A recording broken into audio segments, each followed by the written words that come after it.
गिबियाव नोंथांमोननि मिडियानि गेजेरजों जों बेखौनो फोरमायनो नागिरदों जे थांनाय 17 आरो 18 सेप्तेम्बरनि गेजेराव जोंसार मोसाहारि लोगोसे जनक कुमार ब्रह्म बिथांमोनखौ जे मोनसे साजायनानै मोनसे आफादनि मानसि होननानै क'क्राझार पुलिसा इनायै जिउखौ फोजोबबाय। दा बिनि थाखाय बर' माहारिया गाबखांदों। बिनि थाखाय बर' माहारिनि साफ्रोमबो सुबुङानो दुखु फोरमायदों। आरो बेजों लोगोसे दिनै नैबे सालबारि गोजौ जौमा फरायसालिमायाव लांगोनायाव सालबारि दख'रा दुलाराय बर' फरायसा आफाद, गेजेर बिजनि दख'रा दुलाराय बर' फरायसा आफाद लोगोसे सालबारि फरायसालिमानि जे स्टुडेन्ट इउनियननि दैदेननायाव बे हाबाफारिखौ केन्डेल लाइट हाबाफारिखौ बेहाय लानाय जादों। आरो बे केन्डेल लाइटनि हाबाफारिनि गेजेरजों जों बेखौनो फोरमायनो नागिरदों जाहाथे बिथांमोना जे मोनसे थार बिजिरनाय मोनो। जनक कुमार ब्रह्म लोगोसे जोंसार मोसाहारि बिथांमोना मोनसे नंगौ बिथांमोना दिनै थैनानै थांबाय, बिथांमोनखौ जिउखौ फोजोबबाय। नाथाय थार बिजिरनाया जाहाथे रायजोनि सिगाङाव फैयो, दायनिगिरिया जाहाथे साजा मोनो आरो बिथांमोननि सोरगोआरि जिउआ जाहाथे जेब्लायबो आलो गोजोन जायगा मोनो, बिनि थाखाय दिनै केन्डेल लाइटखौ लानाय जादों। मा खालामनो सानदों सरकारा? नंगौ गोबां बेहाय आफादफोरा बेहाय हाबाफारि लादों। बायदि धरना बा बायदि खुद्रिनाय बेखौ फोरमायदों। दुलाराय बर' फरायसा आफादाबो बेखौ फोरमायनाय जादों। दाख्लैबावै जोङो मोनफ्रोमबो मोनब्रै जिल्लायाव जिल्लानि गाहाय मावख' बाक्सा, क'क्राझार, उदालगुरि, चिरां बेफोरबायदियाव हाबाफारिखौ लानाय जादों।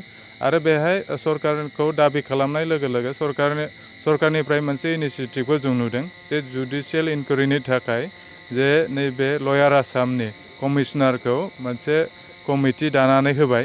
जे बिनि गेजेरजों बिथांमोना बिजिरगोन आरो बे बिजिरनायनि गेजेरजों जों आसा खालामदों सरकारा नोजोर होदों, सरकारा बेखौ नोजोर होनायनि गेजेरजों मोनसे थार बिजिरनाय होगोन।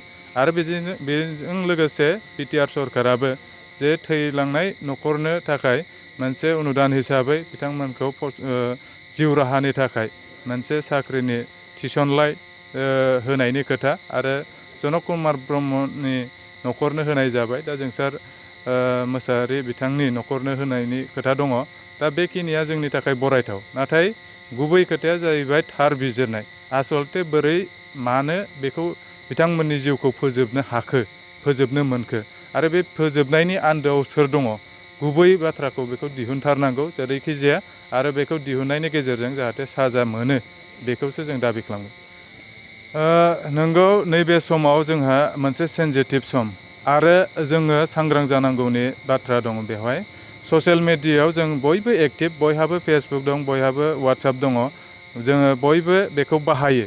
नाथाय बे बाहायनायखौ जोङो एसे सामोल जानानै बाहायनांगौनि सम फैबाय। मानो होनबा बे ससियेल मिडियानि थाखायनो ससियेल मिडियायाव इलिगेल माखासे कमेन्ट लिरनायनि थाखायनो माने आयेन बारगा माखासे कमेन्ट लिरनायनि थाखायनो सोरखौबा थोंजों थांखिनानै लिरनायनि थाखायनो दिनै गोबां लाइमोनफोरा दिनै गावखौ माने दायनिगिरि खोख्लैनानै लानो गोनां जादों। गोबां जोंनि लाइमोनफोरा हमजानानै दिनै जेलाव लांजानायनि जोंहा प्रमान दङ।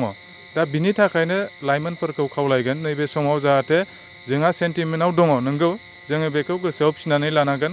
थार बिजिरनायखौ जोङो दाबि खालामनांगोन।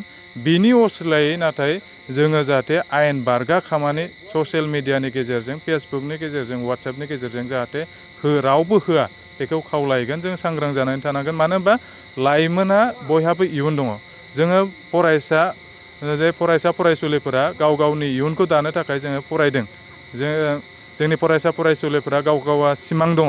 नाथाय सिमां लाफुनाय समाव जाहाथे आयेननि साजा जाहाथे मोननाङा, सोरनिबा मानिबा दायाव जाहाथे केसाव गोग्लैनानै थानाङा, इयुना जाहाथे खोमसि जाया, बिनि थाखाय खावलायगोन लाइमोनफोरा ससियेल मिडियायाव कमेन्ट होनाय बा ससियेल मिडियायाव पस्ट होनाय इलिगेल माखासे कमेन्टफोरखौ, पस्टफोरखौ जाहाथे बांद्राय बेफोरबायदि शेयार खालामा। मानो होनबा नोजोर होगिरिया साइबार क्राइमा दिनै आसामाव खोब गोख्रों जानानै दङ। मा समाव सोरखौ थिखांनानै लांगोन जों हमदांनोनो मोननाय नङा। जेब्ला जागोन बयबो आइ फै आफा फै जागोन।